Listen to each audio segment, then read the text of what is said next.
এ কি, এখনো তুমি রেগে আছো? অবশ্যই রুষ্ট। প্রথমে ওই লীলাধর রাধাকে বিশ্বাস করালেন যে কপটাসুরী কৃষ্ণ, আর এখন নিজেই দ্বারকায় ফিরে যাচ্ছেন। রাধা তো ঘোর সমস্যায় পড়ে যাবে। গৌরী, তুমি বৃথা চিন্তা করছো। তুমি তো রাধা কৃষ্ণের প্রেমের ব্যাপার খুব ভালো করেই জানো। তোমার কি মনে হয় যে দেবী রাধা এনাদের দুজনের পার্থক্যটা বুঝতে পারবেন না? রাধার ভালোবাসার উপর আমার সম্পূর্ণ বিশ্বাস আছে, কিন্তু ভ্রাতা যেটা করেছেন উচিত করেননি। আমার আরাধ্য যেটা করছেন তা উচিত না অনুচিত তার সিদ্ধান্ত তুমি কি করে নিতে পারো? কেন নিতে পারি না? অবশ্যই নিতে পারি। উনি আমার ভ্রাতা হন। তাহলে এটাও তো তুমি ভালোভাবেই জানবে দেবী যে তোমার প্রিয় ভ্রাতা অর্থাৎ আমার আরাধ্য কখন কি করেন, কি পরিকল্পনা করেন, কি লীলা করেন, সেটা ওনার থেকে ভালো আর কেউ জানেন না। কেউ জানে না সেটা মেনে নিলাম, কিন্তু আমার মনে হয় একজন বোনের জানার সম্পূর্ণ অধিকার আছে। আরে বোন তো ছাড়ো, স্বয়ং আরাধ্যের পরম প্রিয় প্রেমিকাও এই বিষয়ে কিছুই জানেন না। আমার এই অবস্থা দেখে হাসি পাচ্ছে আপনার? আমি আপনার সাথে কথাই কেন বলছি? আমি আপনার সাথে কোনো কথাই বলবো না। গৌরী, গৌরী আমার কথা তো শোনো। হে আরাধ্য, আমি এবার কি করি? লীলা আপনি রচনা করেন, দ্বিধায় আমি পড়ে যাই। এখন আপনার লীলা দেখবো নাকি আপনার বোনকে মানাবো? সত্যিই তো সমস্যার পরিস্থিতি উৎপন্ন হলো। আমার তো মনে হয় গৌরীর মানভঞ্জন করাই উচিত হবে, কারণ গৌরীকে ছাড়া আপনার লীলা দেখে আমি একটুও আনন্দ পাই না। আক্রমণের জন্য প্রস্তুত হও। দ্বারকা এবার আমাদের হবে। চলো। দাঁড়াও মূর্খ,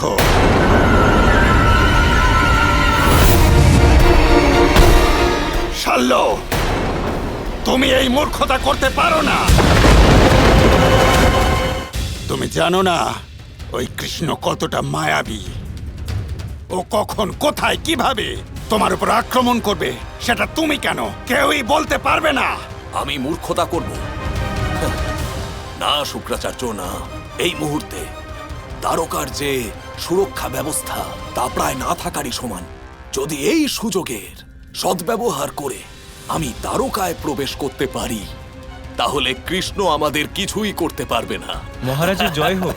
মহারাজ, দ্বারকার সুরক্ষা ব্যবস্থা আবার দ্বিগুণ করে দেওয়া হয়েছে এবং কপটাসুর স্বয়ং এই আদেশ দিয়েছে। কিন্তু কেন? মহারাজ, এই বিষয়ে আমরা কোনো সূচনা পাইনি। শাল্য, তোমার এই দাস তোমার শত্রু হয়ে যায়নি তো? ভুলে যেও না যে কপটাসুর এই মুহূর্তে ওই দ্বারকার রাজা। কপটাসুর ছলনাময়, আর ছলনা না গুরু বোঝে আর না বোঝে শিষ্য।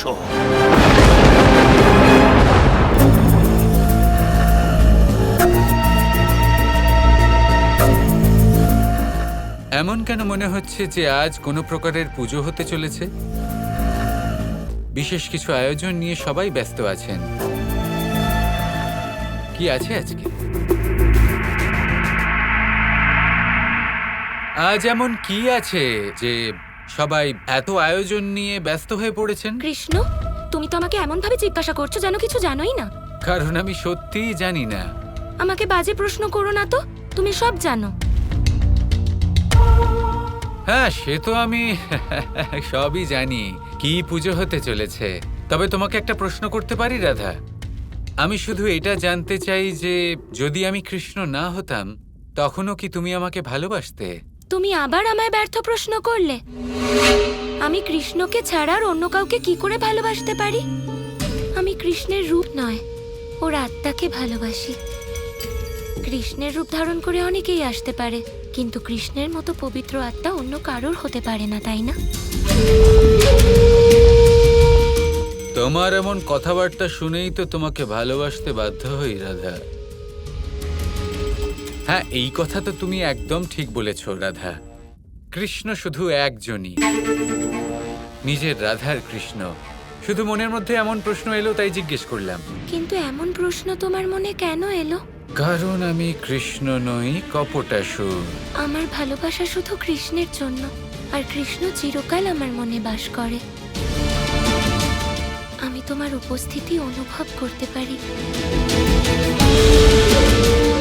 যখন রাধা কারোর প্রেমিকা হয় তখন তার প্রেমিক তার থেকে কিভাবে দূরে থাকতে পারে? আচ্ছা, এবার অনেক হয়েছে, সময় নষ্ট করো না, পুজোর জন্য চিত্র বানাতে হবে।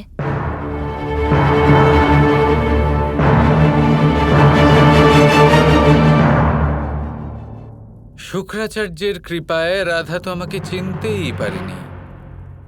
রাধার মনে হচ্ছে আমি কৃষ্ণ, কিন্তু আসলে কৃষ্ণ তো এখানে কোথাও নেই।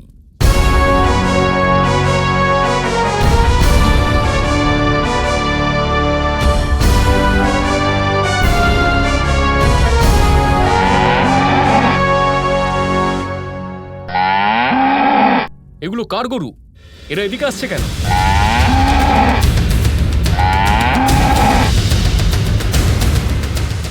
এ তো হলো আমার গরু। কৃষ্ণকে তো মহারাজ শাল্য এতক্ষণে বন্দি করে ফেলেছেন।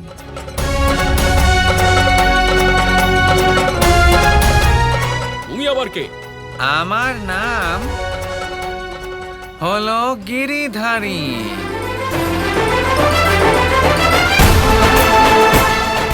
আর আমি বৃন্দাবন থেকে এসেছি। কৃষ্ণের পতন হবে, তবেই দ্বারকা এবং রাধা চিরকালের মতো আমার হবে। তুমি যতই চেষ্টা করো কপটাসুর, কিন্তু রাধা হলো শুধুমাত্র কৃষ্ণের।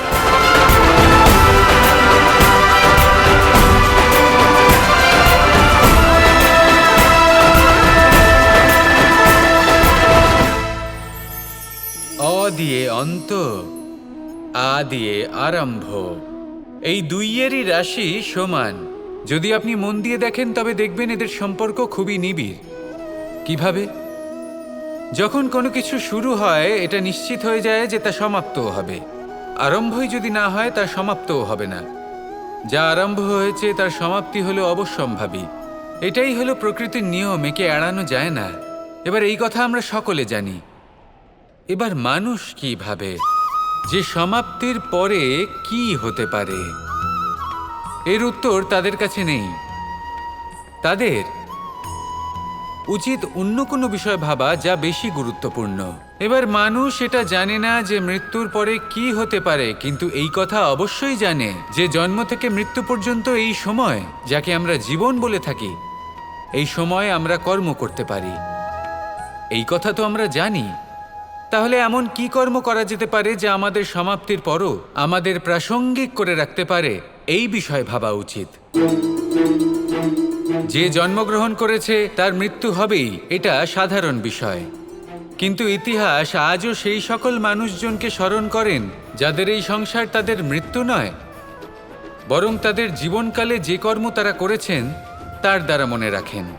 সেই কর্মের কারণে এই সংসারে তাদের নাম, তাদের কর্ম, তাদের ব্যক্তিত্ব, তাদের কীর্তি অমর হয়ে থাকে এবং থাকবে। আপনার কাছে এতটা সময় নেই যতটা আপনার মনে হচ্ছে আপনার কাছে আছে।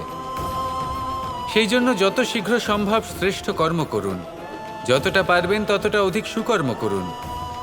এই সংসারে নিজেকে অমর করে তুলুন আপনার মৃত্যুর পরেও, আর আমার সাথে ভালোবেসে বলুন রাধা রাধা।